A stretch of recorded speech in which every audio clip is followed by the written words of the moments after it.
Swarnandhra vision action 2047 ప్రకారం తణుకు నియోజకవర్గం ప్రణాళికలు సిద్ధం చేసినట్లు తణుకు ఎమ్మెల్యే ఆర్మిల్ రాధాకృష్ణ పేర్కొన్నారు. విజన్ యాక్షన్ ప్లాన్ రూపొందించడంలో భాగంగా శుక్రవారం స్థానిక ఎమ్మెల్యే కార్యాలయంలో ఏర్పాటు చేసిన సమీక్షా సమావేశంలో అధికారులతో నిర్వహించిన సమావేశం అనంతరం ముఖ్యమంత్రి చంద్రబాబు నాయుడుతో వీడియో కాన్ఫరెన్స్ లో పాల్గొన్నారు. ఈ సందర్భంగా ఏర్పాటు చేసిన మీడియా సమావేశంలో ఎమ్మెల్యే రాధాకృష్ణ మాట్లాడారు. వివిధ రంగాల్లో కీ పెర్ఫార్మెన్స్ ఇండికేటర్స్ ద్వారా సమీక్ష చేసి 2.18 లక్షలు తలసరి ఆదాయాన్ని 50 లక్షలకు తీసుకెళ్లే విధంగా కృషి చేయాలని లక్ష్యంగా పెట్టుకున్నామన్నారు. అందుకు అనుగుణంగా నియోజకవర్గ అభివృద్ధితో పాటు తలసరి ఆదాయాన్ని పెంచే విధంగా చర్యలు చేపట్టినట్లు చెప్పారు. మరోవైపు ప్రతి కుటుంబం పేదరికం గెలిచే విధంగా గ్రామాలు, పట్టణాల్లో ఉన్న బంగారు కుటుంబాలను దత్తత తీసుకొని వారిని వృద్ధిలోకి తీసుకురావడానికి ఆర్థికంగా స్థిరపడిన వారు ముందుకు రావాలని కోరారు.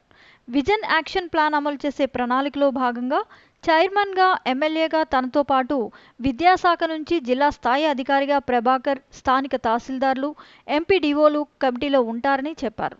ఇందుకు సంబంధించి ఒక ప్రత్యేక కార్యాలయాన్ని ఏర్పాటు చేసుకున్నామని తెలిపారు.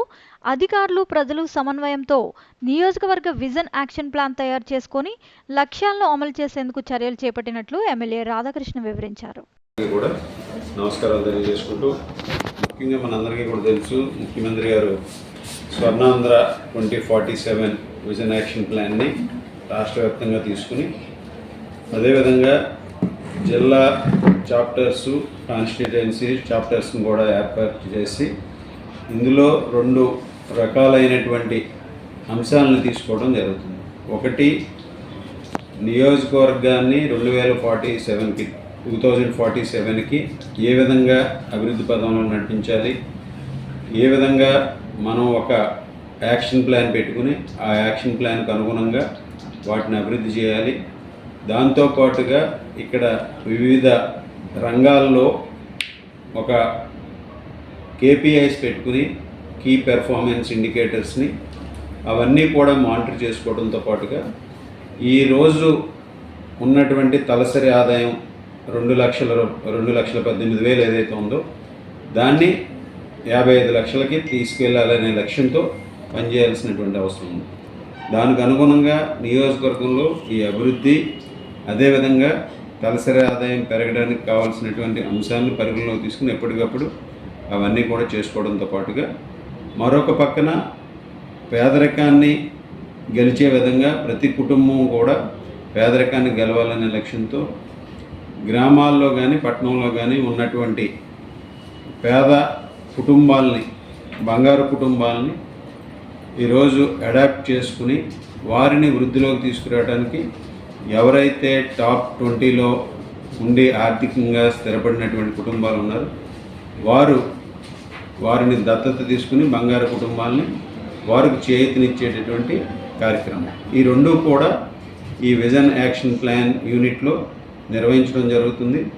దీంతోపాటుగా ఈరోజు విజన్ యాక్షన్ ప్లాన్కి సంబంధించి దీనికి నియోజకవర్గంలో స్థానిక ఎమ్మెల్యేగా నేను చైర్మన్గా, అదేవిధంగా స్పెషల్ ఆఫీసర్గా ప్రభాకర్ గారు ఎడ్యుకేషన్ డిపార్ట్మెంట్ నుంచి మనకి రావడం జరిగింది, జిల్లా స్థాయి అధికారి.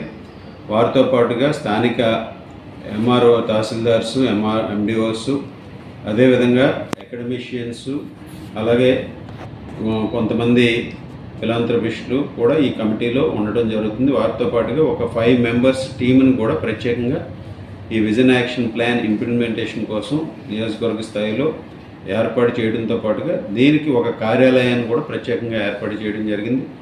దానికి ప్రభుత్వ పరంగా స్థానిక ఎమ్మెల్యే కార్యాలయంగా ఈ యాక్షన్ ప్లాన్ ఇంప్లిమెంట్ చేయడానికి ఉపయోగించడం జరుగుతుందని ఈ సందర్భంగా తెలియజేసుకుంటూ, ఈరోజు అధికారులు, అదేవిధంగా పబ్లిక్ అందరూ కూడా కలిసి మనం ఏ విధమైనటువంటి విజన్ యాక్షన్ ప్లాన్ నియోజకవర్గానికి సంబంధించి ఏర్పాటు చేసుకున్నాము, దాంట్లో ఉన్నటువంటి కీ పెర్ఫార్మెన్స్ ఇండికేటర్స్, వాటి లక్ష్యాలని సాధించే విధంగా ప్రతి ఒక్కరూ కూడా కృషి చేయాల్సిన అవసరం ఉందని ఈ సందర్భంగా తెలియజేస్తున్నాం.